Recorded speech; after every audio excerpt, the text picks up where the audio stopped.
On the 19th of August in 1944, deep within the headquarters complex of the German High Command in East Prussia, General Oberst Alfred Jodl sat reviewing intelligence assessments arriving from the crumbling Western Front.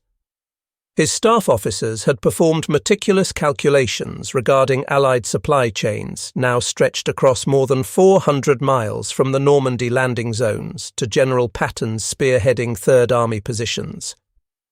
The conclusion seemed inevitable to these experienced Wehrmacht planners. Those Americans had pushed beyond their logistical sustainability. Patton would be forced to halt imminently, possibly within the next several hours, certainly within the coming days. No military force could possibly maintain such breakneck advancement without adequate fuel supplies reaching the forward elements. Working from his station at the Wolfslair Command Center, where the Führer maintained operations, Jodl analyzed what every experienced German officer comprehended from their own battlefield experiences. A single armoured division consumed approximately 150,000 gallons of petroleum products each day during active offensive operations. The American forces now found themselves 400 miles distant from their primary supply installations.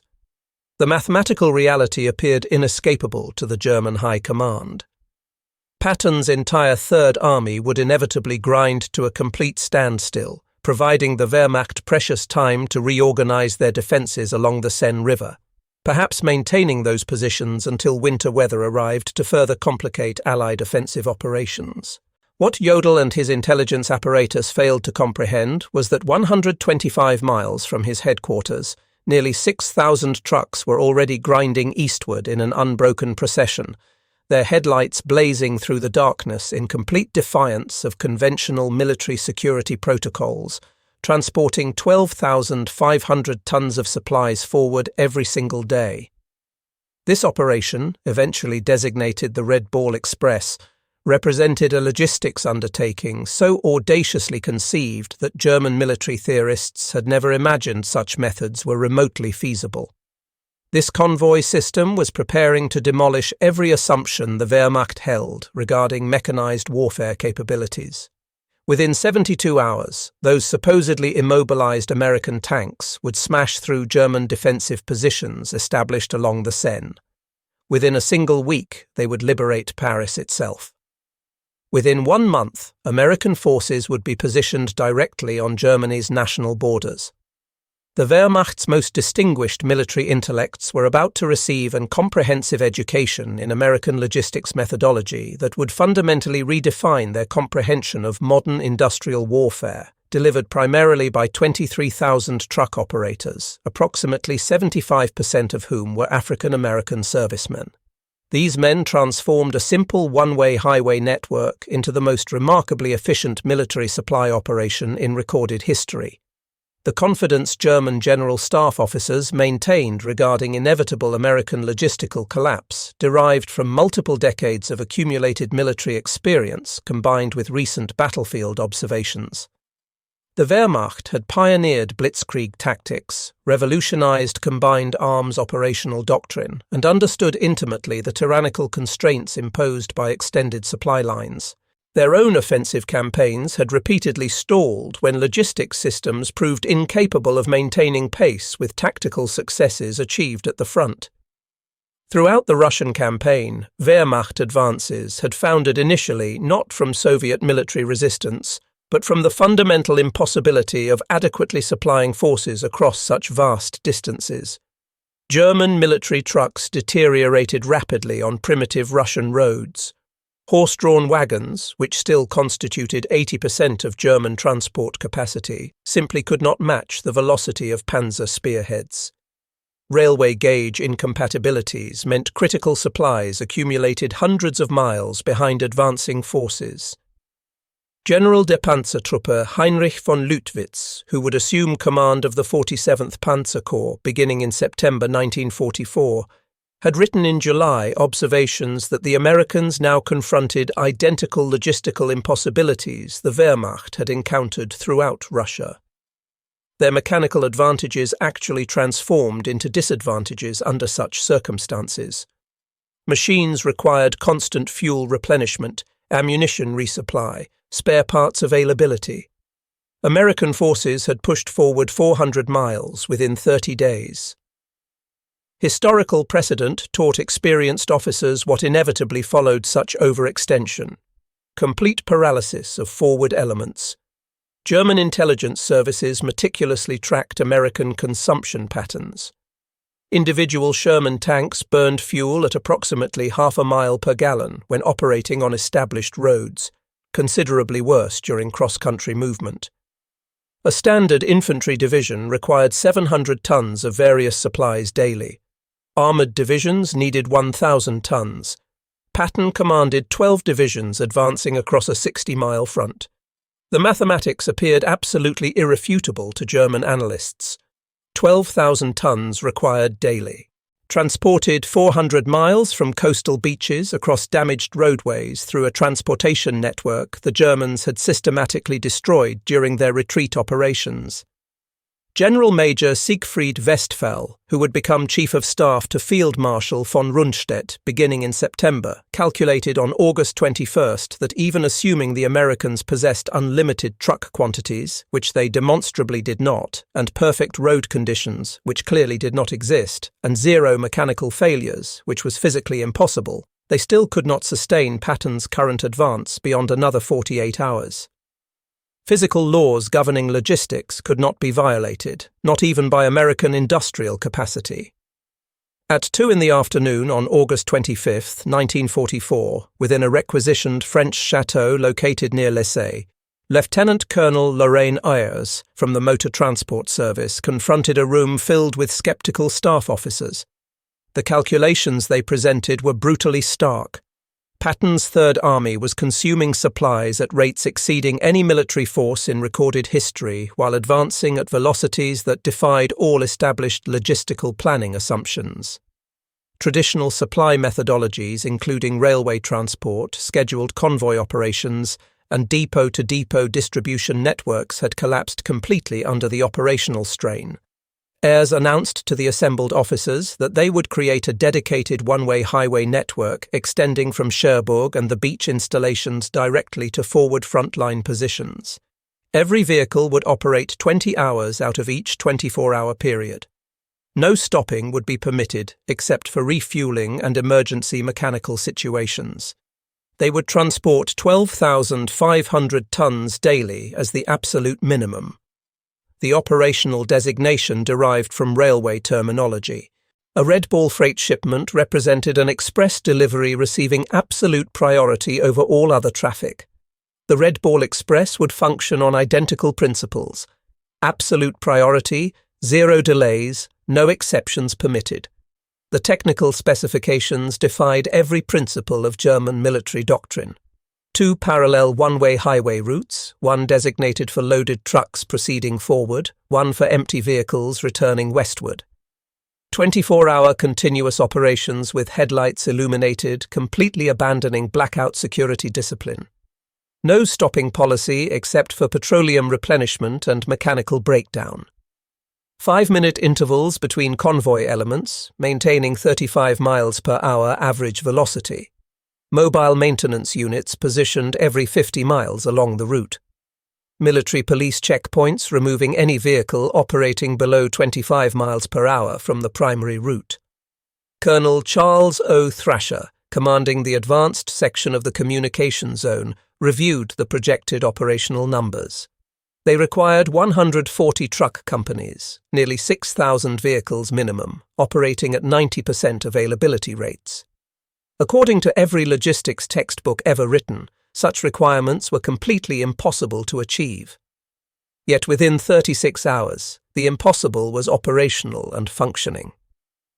On August 26th, drivers from the 3916 Quartermaster Truck Company climbed into their GMC CCKW 2.5-ton trucks, nicknamed Deuce and a Half by the operators, loaded with 105mm artillery shells destined for Patton's guns positioned at Melun, 300 miles eastward. The demographic composition of Red Ball Express personnel would have fundamentally shocked German racial theorists who had spent years developing elaborate theories of racial hierarchy. Of the 23,000 drivers who would eventually operate along the route, Approximately 75% were African American soldiers serving within a still segregated American military structure. These men, who could not eat in white restaurants or utilize white facilities throughout much of America, were maintaining the mobility of the most celebrated white general's army throughout the European theatre. The drivers developed their own distinctive culture within hours of operations commencing. They painted individualized slogans across their truck panels. Patton's Blood Bank. The Führer, Here We Come. Detroit to Berlin Express. They created their own informal traffic regulations. Slower vehicles pulled immediately to the roadside. Mechanical failures were pushed into roadside ditches. Any truck operating below 20 miles per hour was considered a roadblock requiring immediate removal. By August 28th, German reconnaissance elements began reporting something completely unprecedented in their military experience. Units from Aufklärungsabteilung 116 transmitted radio messages from observation positions overlooking the main Red Bull route. Continuous vehicle column extending beyond visual range. Headlights visible for 20 kilometers. No spacing between vehicles. No blackout discipline whatsoever. Estimate 1,000 vehicles passing per hour. Americans have abandoned all military precautions. This violated absolutely everything German military doctrine taught regarding proper operations. Headlights during nighttime operations invited devastating air attack.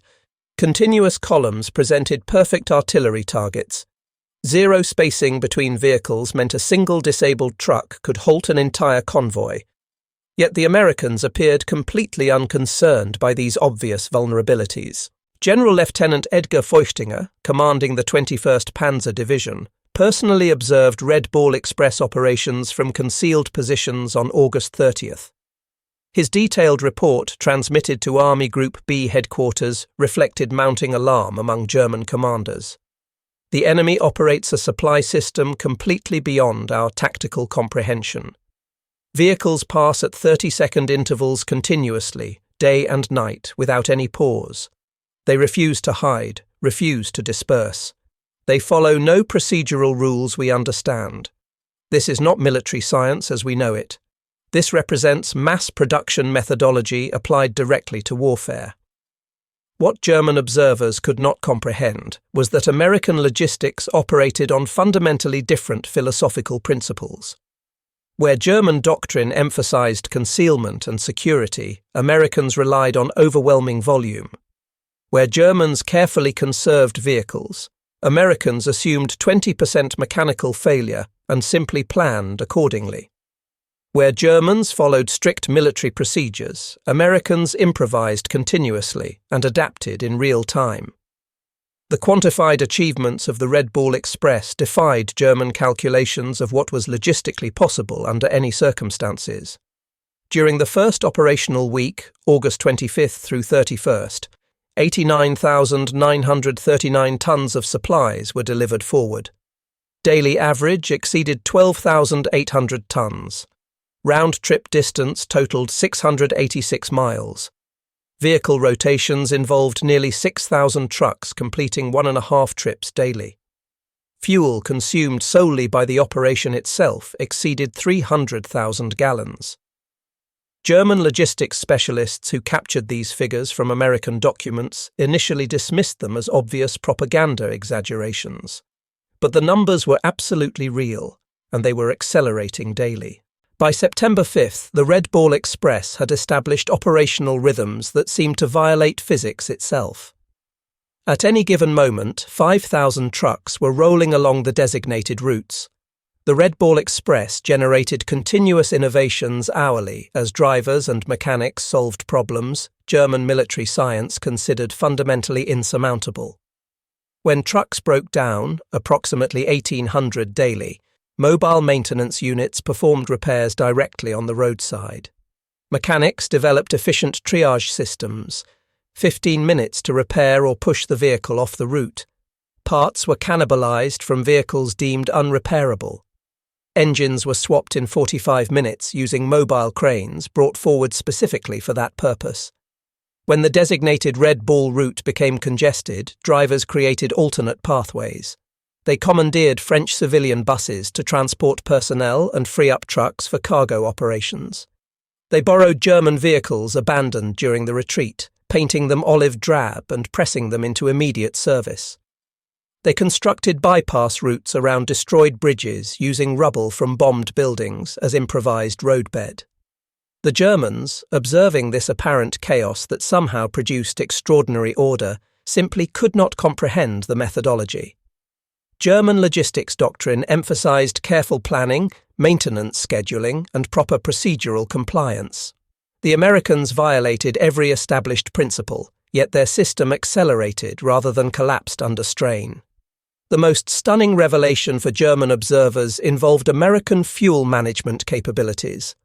The Red Ball Express consumed 300,000 gallons of gasoline daily solely for its own transportation operations, exceeding the total fuel allocation many German armies received for all purposes combined, yet fuel supplies never ran short. The Americans had created a parallel marvel designated Operation Pluto, actually laying fuel pipelines across the English Channel seabed. By September 1944, petroleum flowed through underwater pipes German intelligence had never even detected. Forward fuel dumps were established every 25 miles along the entire Red Ball route. Tanker trucks operated their own parallel convoy system, ensuring no vehicle waited more than 10 minutes for refueling operations. General Major Walter Vollemont observed from aerial reconnaissance photographs that the Americans maintained fuel dumps larger than entire German strategic reserves. They burned more gasoline simply moving gasoline than the Wehrmacht allocated to entire panzer divisions. This was not warfare as German military tradition understood it. This represented industrial overflow applied to military operations. The Red Ball Express did not merely supply Patton's advance. It multiplied its velocity exponentially. German military doctrine calculated that armoured divisions could sustain 20 to 30 miles advance daily under optimal conditions. Patton's divisions, supplied continuously by the Red Ball Express, averaged 40 to 60 miles daily for weeks consecutively. On September 1st, the 4th Armoured Division advanced 35 miles during morning operations, halted for resupply at noon where Red Ball trucks were already waiting with fuel and ammunition, then advanced another 32 miles during afternoon operations. This 67-mile single-day advance completely shattered German defensive planning, which assumed maximum 30-mile daily advances under any circumstances. General Oberst Heinz Guderian, reviewing the operational reports in East Prussia, initially refused to believe them accurate. No armoured force can advance 60 miles daily for consecutive weeks. Mechanical failures alone prevent such sustained operations. This must be propaganda or misidentification of units. But intercepted American radio traffic confirmed every detail. More disturbing for German commanders, the Americans were broadcasting their positions openly, without encryption, supremely confident in their to move faster than Germans could possibly react. By September 5th, German intelligence had compiled comprehensive reports analysing Red Ball Express operations. The implications were catastrophic for all Wehrmacht planning assumptions. Every fundamental assumption regarding American military capabilities required complete revision. The compiled report contained observations that defied German military science completely. Americans wasted vehicles prodigiously, abandoning damaged trucks rather than investing time in repairs. Drivers operated on stimulant medications for days consecutively, violating every principle of personnel management. No camouflage discipline whatsoever, making the entire system vulnerable to air attacks that never materialized. Mechanical failure rates approaching 30% daily, simply overwhelmed through redundancy. Fuel consumption levels that would bankrupt any European military. Field Marshal Walter Model's response revealed growing desperation among senior German commanders. If these reports prove accurate, we face not merely a superior military, but a superior civilization entirely. They make no effort to hide because they do not fear us. They waste resources because they possess infinite resources. We cannot defeat this with military tactics alone. The Red Ball Express drivers paid physical prices German observers could not see from their distant observation posts. Drivers operated for 72 consecutive hours, hallucinating from exhaustion and benzodrine consumption. Accidents killed 300 drivers during the Red Ball's operational period. Trucks collided in fog, overturned on damaged roads, burned when overheated engines ignited fuel lines. Yet morale remained extraordinarily high throughout the operation. These men, mostly African Americans, denied equal rights throughout their home country, understood they were making history. They were proving the Führer's racial theories wrong with every mile driven, every ton delivered forward. Captured German officers provided eloquent testimony to the Red Ball Express's decisive impact. Oberst Hans von Luck, taken prisoner in September 1944, told American interrogators that German forces knew they had lost when they understood American supply system capabilities. You violate every established rule, waste fuel extravagantly, abandon vehicles casually, exhaust drivers completely, yet succeed through sheer overwhelming volume. You have industrialized warfare beyond our comprehension. The psychological impact on German forces proved devastating. Wehrmacht soldiers could hear American trucks throughout every night, endless motors signifying endless supplies. German soldiers possessed 3 rounds per rifle, while Americans were bringing millions of rounds forward continuously. The sound itself became psychological warfare. The vehicles themselves amazed German engineers who examined captured examples. The GMC CCKW 2.5-ton truck, representing the backbone of Red Ball Express operations, embodied mass production perfection. General Motors had produced over 500,000 of these vehicles by war's end. More trucks than the entire German military possessed of all vehicle types combined. The trucks featured innovations Germans had not implemented universally. All-wheel drive as standard equipment, not exceptional. Automatic tyre inflation systems. Waterproofing permitting 30-inch fording depth. Engines operating on low-quality fuel without modification. Heaters that actually functioned during winter conditions. More stunning was American maintenance philosophy. Where Germans rebuilt engines laboriously, Americans simply replaced them. Where Germans rationed spare parts carefully, Americans discarded entire vehicles for minor problems. Where Germans relied on master mechanics, Americans employed thousands of competent mechanics who could perform 80% of repairs. As the front moved eastward, the Red Ball Express adapted with speed that stunned German planning officers accustomed to weeks of preparation for major logistics changes. When the original route to Chartres became insufficient, Americans created Red Ball Express extensions overnight. White Ball Express, Rouen to Paris, Green Diamond, Cherbourg to railroad transfer points, Red Lion, Bayeux to Brussels. A BC, Antwerp, Brussels, Charleroi.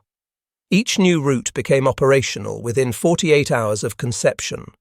German staff officers required weeks to plan similar operations. The Americans simply painted new route markers, assigned truck companies, and started rolling. The predominance of African American drivers in Red Ball Express operations created profound cognitive dissonance for German racial theorists. National Socialist ideology declared black populations inferior, incapable of technical tasks, lacking initiative and organizational ability. Yet these drivers were performing logistics miracles that German forces could not match. The African American soldiers understood the profound irony. They knew exactly what the regime thought of them, which made them drive even harder. Every mile they drove proved the Führer wrong. They were fighting racism with truck keys, defeating that ideology through superior performance. Some German prisoners, forced to load Red Ball trucks as labourers, found their entire worldview shattered by working alongside African American sergeants who calculated weight distributions faster than German engineers, who spoke better English than German English instructors, who treated prisoners fairly despite everything regime propaganda had told them about expected racial behaviour. The Red Ball Express required infrastructure Germans deemed impossible to create under active combat conditions. Engineers built or reinforced 40 bridges, created 15 major fuel depots, established 26 maintenance stations, constructed 8 temporary cities for driver rest. All while the operation was running continuously. The bridge at Monte had been destroyed by German engineers specifically to halt American logistics. The Wehrmacht calculated replacement would require 6 weeks minimum under ideal conditions. American engineers built a temporary bridge in 14 hours, while Red Bull convoys detoured only 8 miles on hastily bulldozed bypass roads. German engineers observed American construction methods with amazement.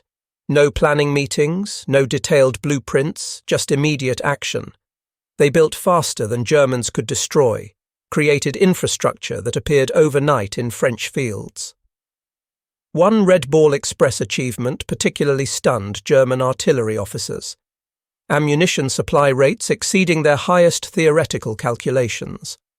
American artillery units fired without restriction, a luxury no German unit had enjoyed since early war years. During the reduction of Monte fortifications in September, the 10th Corps Artillery fired 100,000 rounds in 24 hours. The Red Ball Express delivered every round plus 20% surplus. German artillery defending Mantes was rationed to 50 rounds per gun per day. The disparity was overwhelming. American guns fired continuously for hours, while German artillery officers calculated such bombardments required 50 truckloads of ammunition per hour. The Red Ball provided it without pause. The Red Ball Express consumed vehicles at rates that would have paralyzed any other military completely. By late September, mechanical attrition reached staggering proportions. Average vehicle operational life dropped to 10,000 miles versus normal 30,000. Daily deadline rate reached 30% of all vehicles. Engines replaced exceeded 500 weekly. Tires consumed exceeded 100,000 weekly. Total vehicles destroyed or abandoned surpassed 5,000. Yet the operation never slowed. American production had anticipated such losses. Ships arrived weekly at French ports carrying hundreds of new trucks. Replacement drivers were trained in 2 days and thrown into convoys immediately. German calculations showed Americans destroying more trucks weekly than the Wehrmacht possessed throughout France. Yet their transport capacity increased rather than decreased. They had achieved something Germans thought impossible: logistics faster than consumption. French civilians along Red Ball routes witnessed American abundance that contradicted years of German occupation scarcity. The psychological impact on occupied populations was immediate and profound. Red Ball Express drivers, particularly African Americans, often shared their rations with French civilians despite regulations prohibiting such fraternization. Every stop brought children who drivers gave chocolate, cigarettes, soap. The contrast with German occupation was stark. Americans gave away casually what Germans had rationed strictly. German intelligence reported the propaganda impact was devastating. French civilians now believe American victory inevitable. They cite the truck convoys as proof. Resistance activity has increased 400% along Red Ball routes. The population that accepted our occupation now actively opposes it. In early September, the Red Ball Express faced its greatest operational challenge. Patton's Third Army had advanced so far that even the Red Ball struggled to maintain supply rates. The round trip now exceeded 700 miles. Drivers were collapsing. Vehicles were disintegrating. German intelligence detected the strain immediately. General der Panzertruppe Hasso von Manteuffel reported September 8 that American supply lines showed signs of imminent collapse. Convoy intervals had increased from 5 to 15 minutes. Vehicle speed had decreased noticeably. This represented German opportunity. But American adaptability again surprised German commanders completely. Within 72 hours, the Red Ball Express reorganized comprehensively. Created intermediate transfer points, cutting individual runs to 350 miles. Implemented driver rotation systems. Established forward maintenance bases. Doubled the number of assigned vehicles. By September 12th, tonnage delivery had actually increased. The crisis that should have halted Patton only made the system stronger. Supplementing the Red Ball Express, Americans implemented another logistics solution Germans deemed completely impossible: large-scale aerial supply operations. C-47 transport aircraft began delivering critical supplies directly to forward units, each aircraft carrying 3 tons. On September 16th, Wehrmacht observers counted 900 transport flights in a single day, delivering 2,700 tons by air alone. The Luftwaffe, at its absolute peak, had managed 300 tons daily to Stalingrad, considering that a maximum effort. The Americans used transport aircraft like trucks. No fighter escort concerns, no fuel limitations. They assumed losses and overwhelmed them through sheer numbers. The Red Ball Express operated under command principles that violated German military hierarchy completely. Junior officers made decisions reserved for generals in the Wehrmacht. Sergeants commanded operations larger than German colonels managed. This decentralization baffled German observers.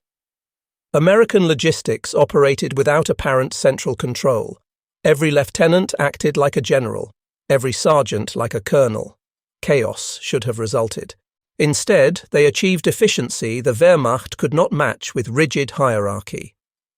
By October, advancing railheads began reducing Red Ball Express requirements. The operation supposed to last 10 days had continued 82 days, delivering 412,000 tons of supplies over 122 million ton-miles. German commanders, now fighting on their own national borders, reflected on what they had witnessed. Field Marshal Model wrote in his final operational report that German forces were not defeated primarily by American tanks or aircraft.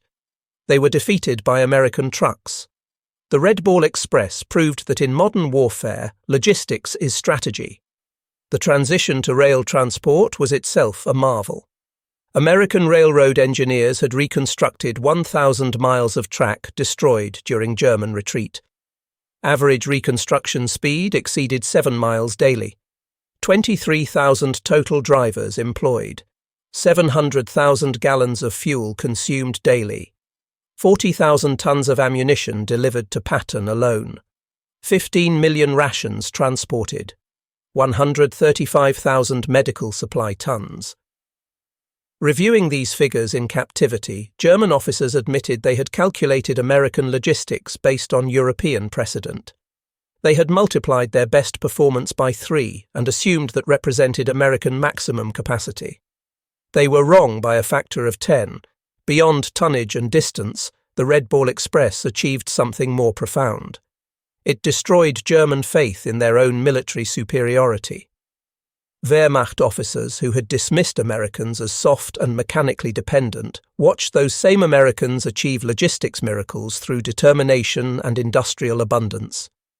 German prisoners of war would stand silent at prison camp fences, counting passing Red Ball trucks. Some wept openly. They understood what it meant. Not just that Americans could supply their armies, but that they could waste more than Germans could produce. They were watching their worldview collapse, one truck at a time. The Red Ball Express forced an unexpected racial reckoning within the American military itself. The operation's success depended overwhelmingly on African American soldiers who remained segregated, denied equal treatment, barred from combat roles. General Eisenhower, visiting Red Ball operations in September, witnessed the contradiction firsthand. His aide, Captain Harry Butcher, recorded observations.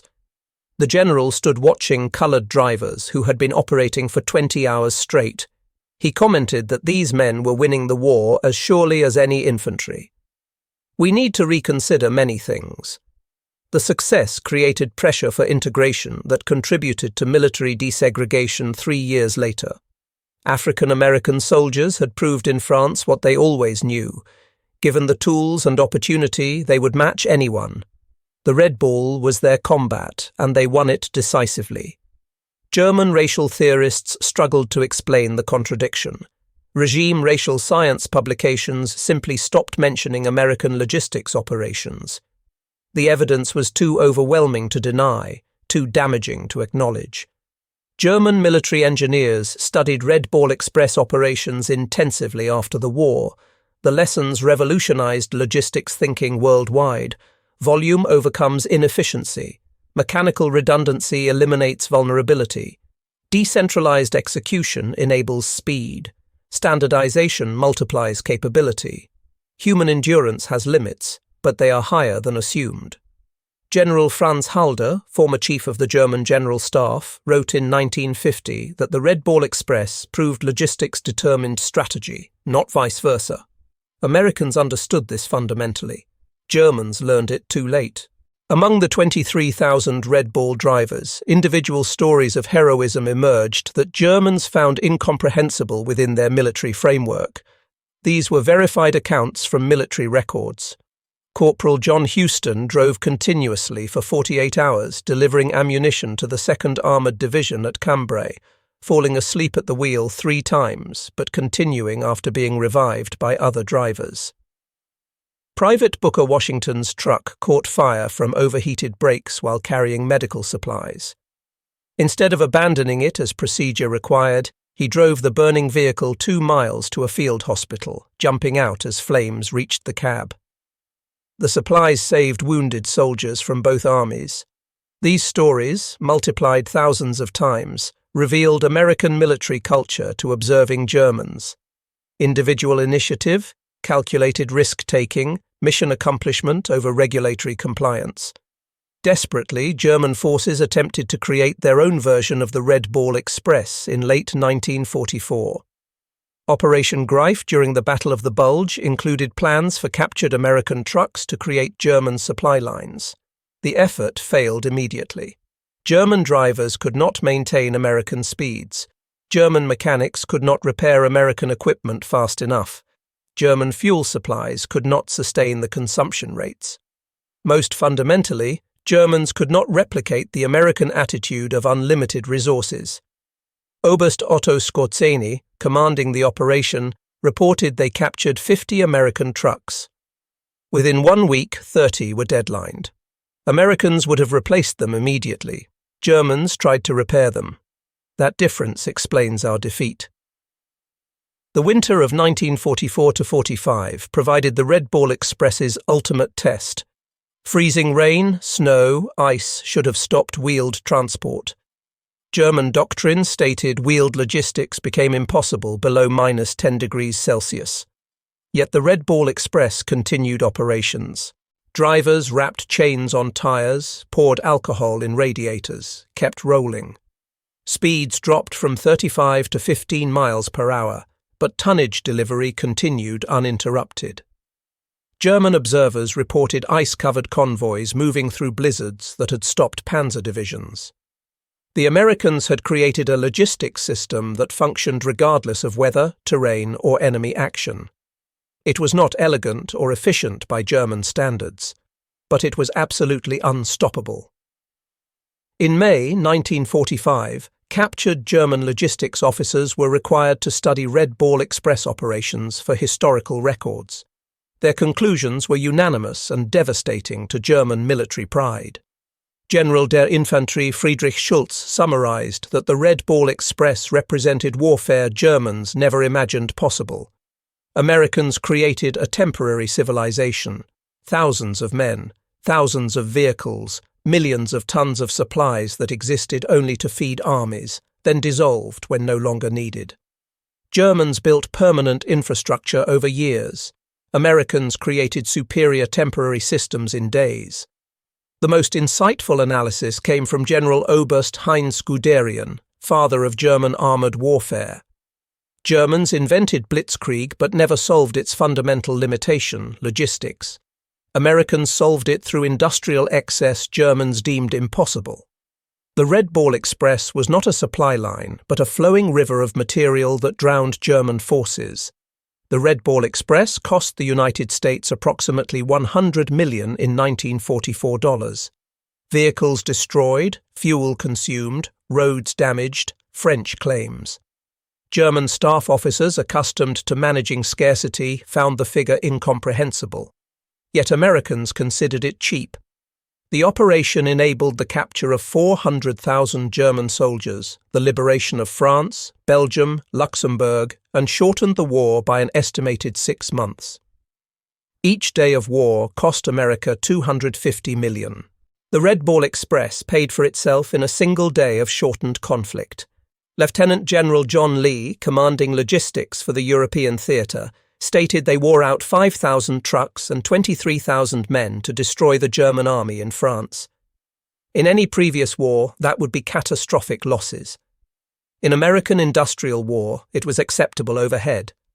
An unexpected consequence of the Red Ball Express was revolutionary impact on post-war civilian logistics. Thousands of drivers returned to America with experience operating the world's largest transportation network.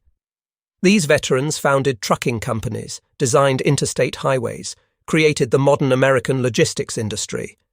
Companies like Yellow Freight, Roadway, Consolidated Freightways were started by Red Ball veterans who applied military logistics to civilian commerce. They had learned in France that volume beats efficiency. Speed beats perfection. If you can keep trucks rolling 24 hours, you can move the world. Military historians universally recognize the Red Ball Express as the decisive logistics operation of the European theatre.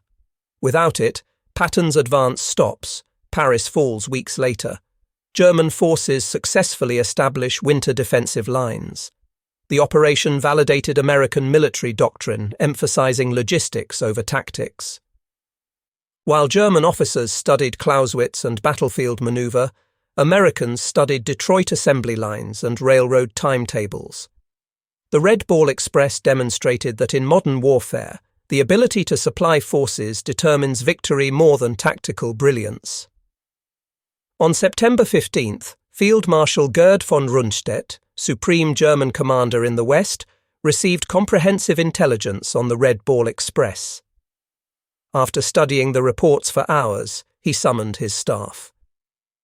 "Gentlemen," he announced, "we face something beyond military solution. The Americans have created a supply system, making distance irrelevant. Our strategy assumed their culminating point where advancing forces outrun supplies. That point does not exist. They have revolutionized warfare, and we are fighting the last war." His operations officer, Oberst Hans Speidel, suggested interdicting the Red Ball routes with remaining Luftwaffe assets. Von Rundstedt's response revealed complete understanding. "With what shall we interdict? They have 6,000 trucks. If we destroy 1,000, which we cannot, they will replace them in 1 week. We would need to destroy 200 trucks daily just to match their production. We do not have 200 aircraft total." Behind the statistics were human stories revealing American character to German observers. Drivers who had not slept for 3 days refusing relief because their trucks might not make it through. Mechanics working in freezing rain to keep convoys rolling. Teenagers lying about their age to drive trucks into combat zones. Such stories, multiplied throughout the operation, created a mythology that demoralized German forces. The Americans were not soft as propaganda claimed. They drove themselves harder than Germans drove horses, but they did it voluntarily, not from fear. This made them more dangerous than German doctrine had understood. The Red Ball Express became unintentional propaganda more powerful than any planned operation. German soldiers could hear the convoys at night, endless streams of motors that never stopped. The sound itself became psychological warfare.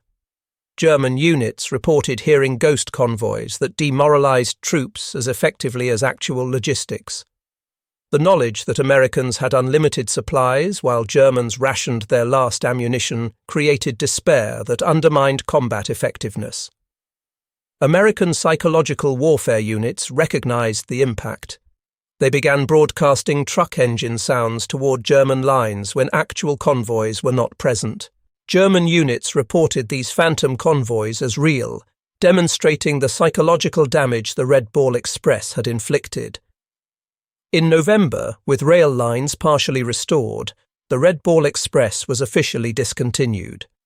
But its methods had revolutionized military logistics permanently. The concept of continuous high volume, wasteful but effective supply became American military doctrine. The final innovation was the speed of dissolution. The massive operation, 23,000 men, 6,000 vehicles, hundreds of installations, disappeared in 72 hours. Troops reassigned, vehicles redistributed, routes returned to civilian use.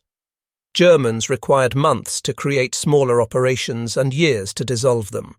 Americans built what they needed, used it, discarded it, built something better. When German generals surrendered in May 1945, many cited the Red Ball Express specifically as demonstrating the hopelessness of continued resistance.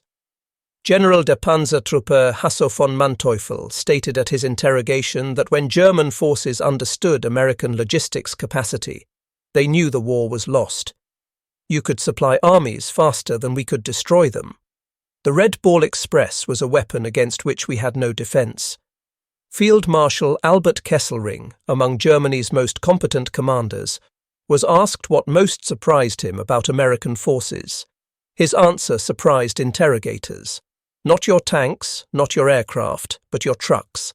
The Red Ball Express showed us that you had militarized your entire society's production capacity. We were fighting your factories, not just your soldiers. The final statistics of the Red Ball Express stand as testament to what American determination achieved. 82 days of continuous operations, 412,000 tons delivered, 6,000 trucks operated, 23,000 drivers employed, 122 million ton-miles achieved. These numbers proved that African-American soldiers, despite facing discrimination at home, could accomplish what German military science declared impossible. They did not fight with rifles, but they won the war as surely as any rifleman. History must record this truth. That truth stands as the final testament to the Red Ball Express. 23,000 mostly African-American drivers, operating 6,000 trucks on a one-way highway to victory, achieved what German military science declared impossible. They supplied advancing armies faster than physics should allow, maintained tempo beyond human endurance, proved that in modern warfare, the side with the most trucks beats the side with the best tactics. The German generals had dismissed American logistics as wasteful, undisciplined, impossible to sustain. 82 days later, those same generals surrendered to armies supplied by the Red Ball Express, finally understanding that American trucks had defeated German tanks, that industrial abundance had overwhelmed military excellence, that logistics had become strategy. The Red Ball Express ended on November 16th, but its impact echoed through military history. It proved that in the industrial age, victory belongs not to the bravest soldiers or brightest generals, but to the nation that can deliver the most supplies, the fastest, the farthest. The German generals who dismissed American logistics in August signed surrender documents in May, defeated by 23,000 truck drivers who revolutionized warfare at 35 miles per hour. Their story deserves its place among the great military operations of history. Not because it was elegant or efficient, it was neither, but because it worked.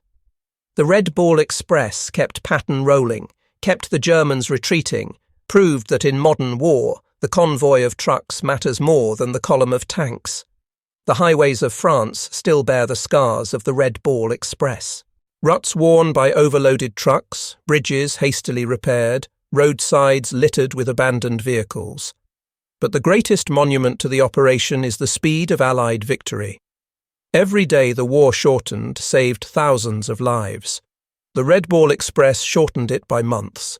In the end, the German generals who dismissed American logistics learned the hardest lesson of modern warfare.